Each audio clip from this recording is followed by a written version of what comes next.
I had many people discussing about the dollar compared to the Kenya shilling. I am not going to do what was done the last 2 years, to use our foreign currency, close to $2 billion, to keep an artificial rate of the Kenya shilling. It has costed us an arm and a leg. That we will not do. We will make sure that this is a liberal economy. We will do what we have to do to export more, to export labor, to export more products, to manufacture more, so that we can strengthen our shilling. We are not going to strengthen our shilling artificially by propping it up using our foreign currency reserves. That is why we are in the kind of challenges we are. So, our friends on the other side had better be ashamed of what they are saying, because we are simply cleaning their dirt. So, but, you know, even as I say this,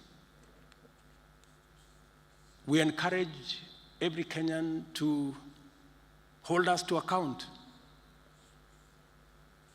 When you speak what is right, we will appreciate, we will take the lessons. When you speak rumors, we will call you out.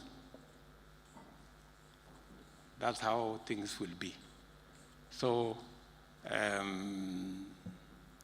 good people, let us, as I told you yesterday, we have a historic opportunity as a team to change Kenya. And I am very confident that changing Kenya is within our reach. We just need to work together. We just need to be consistent. We need to persist. And we need to make the right decisions always. There will be questions by the people of Kenya, and they are perfectly entitled to interrogate our actions. We must work in such a manner that we can answer every question. For example, I am very happy that when the opposition is asking us about the G2G petroleum engagement, we can confidently tell them all the documentation is public. All the agreements are public. And I can say without fear of any contradiction that this whole exercise, before even I took the oath of office, the leadership of all oil marketers came to see me, and they were stranded, looking for dollars from corner to corner. In fact, there was stock out in many parts of Kenya. The petrol stations were, many petrol stations were closed. And I can confirm to the country that the G2G petroleum products engagement with our international oil companies is above board, is transparent, is innovative, and it has made the biggest difference in our country.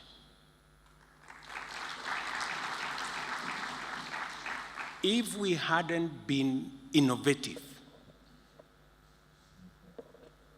we would have driven the country in the direction that was going then, of more subsidies, greater debt, more confusion, and the whole of that space. Let me say this for the record, confidently for the record, that the purpose of the G2G agreement, the government to government, and I have talked to MBS and MBZ, the two leaders of UAE and Saudi, and they have gone out of their way to support our country.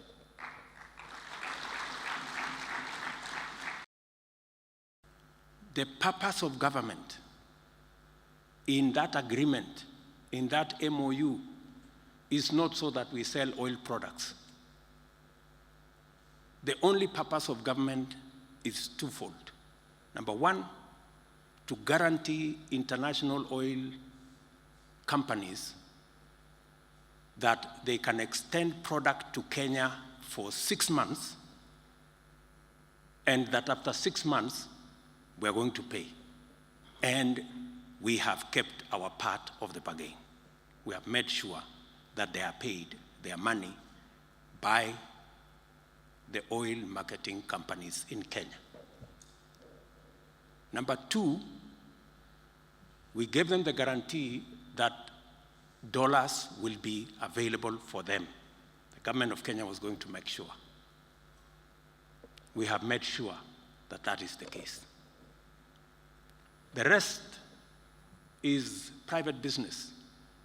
The international oil companies sell fuel directly to oil marketers in Kenya. The government of Kenya is not a broker. The government of Kenya is not in between. So the entire process is private sector led, private sector driven, between international oil companies and our oil marketing companies in Kenya. Our business as government is to underwrite that this transaction will not go haywire, that the credit facility extended to us, the government of Kenya, will backstop.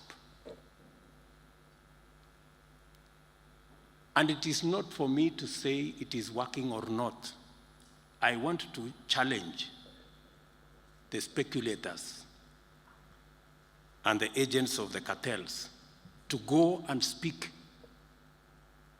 to the oil marketing companies in Kenya, to go and speak to the players in Kenya, instead of the speculation, rumor mongering, scamming that is going on. I want to assure them that the fishing they are doing for a scandal in this administration, they are not about to succeed. They can speculate, imagine, dream about a scam. That is how far they can go. I am very clear in my mind, and I want to tell the country, we will make sure that we do the right thing for Kenya. We will live within our means, and we will make sure that we transform the country in a manner that our nation becomes sustainable. Early in the year, we shall hold a coffee meeting in Bungoma for the Western region, ili watu wetu wa kupanda kahawa wote waje wasikize, uwaweke katika ile profile umeweka ya kusaidia wakulima wa kahawa. Maneno tulishikana Ford Kenya, ANC, UDA, tukaunda. Wamesema leo mambo ya neema. Na nimemwambia His Excellency, kama kuna mtu ana neema kwa Mwenyezi Mungu, ni His Excellency, our Deputy President. Kwa sababu aliingia tu bunge ni miaka 5 peke yake. Neema ya Mwenyezi Mungu ni naibu rais katika taifa la Kenya. Kuna mtu ana neema kushinda yeye kweli? Hata nilimwambia mimi nilisimama mara 3. Lakini singewekwa jela, pengine singekuwa mbunge. Nilikuwa huko miezi 9. His Excellency akaniambia hata yeye pia angekuwa naibu wa rais, yeye angeenda kureplace mimi kule. Sina maana hiyo. So mnajua mateso yenye alipitia, lakini kwa neema ya Mwenyezi Mungu. Yeye naibu wa rais wetu, and Your Excellency, sisi kama mlima hii ya Mount Elgon tutasimama na wewe kwa vyovyote vile, ukiwa nyuma ya rais wetu mpendwa William Samoei Ruto. Nimesikia wale wa jamaa naibu wa rais walikuja wakauliza nyinyi wanataka jobo la kukaa chini waongelee maneno ya uongozi, mkawaambia nyinyi mmeshikia steering vizuri. Wakasema tunataka kuongelea gharama ya maisha. We thought there is another better way other than the approach ya kufocus on production and subsidizing production like you've done and increase the volume of food in Kenya that they would give us. Jana tumesikia tena Kalonzo anasema ati wanataka kwenda maandamano kama wataongelea bei ama gharama ya maisha. Sasa najiuliza, ile mambo walituletea bunge ilikuwa pamoja na gharama ya maisha. Hii ni nini ingine tena wanataka kwenda barabara? Naibu wa rais, hii ni ufinafsi, hii ni unafiki, na Wakenya wamechoka na siasa kama hiyo. Tunataka siasa ya kuinua uchumi wa Kenya kwa kuzingatia production, then we can graduate to manufacturing and we create employment and we be self-sufficient and we balance our balance of payment. Asante sana, Mungu awabariki. Kenya is a multi-party democracy. Na lazima tushirikiane. MCA wetu wa hapa ni wa Ford Kenya. MCA wa pale chini Mama Joan ni wa UDA. Wote ni watoto wetu. Lazima tutembee pamoja, tufanye kazi pamoja, ili tusije kurudi tena katika Bungoma yetu kuangaishana katika matanga. Ukitaka kwenda matanga unauliza watu mmejipanga namna gani? Hiyo mambo lazima iwe part of our ugly history na isije kurudia tena, kwa sababu tunataka peace in our county. Watu wa Mount Elgon mujivunie kuwa Wakenya kama Wakenya wengine. And whatever can be done that I can do for you, I'll be on the front line to do it. To make sure that Mount Elgon is an integral part of the Republic of Kenya, is an integral part of the family of Kenya, as we have always been.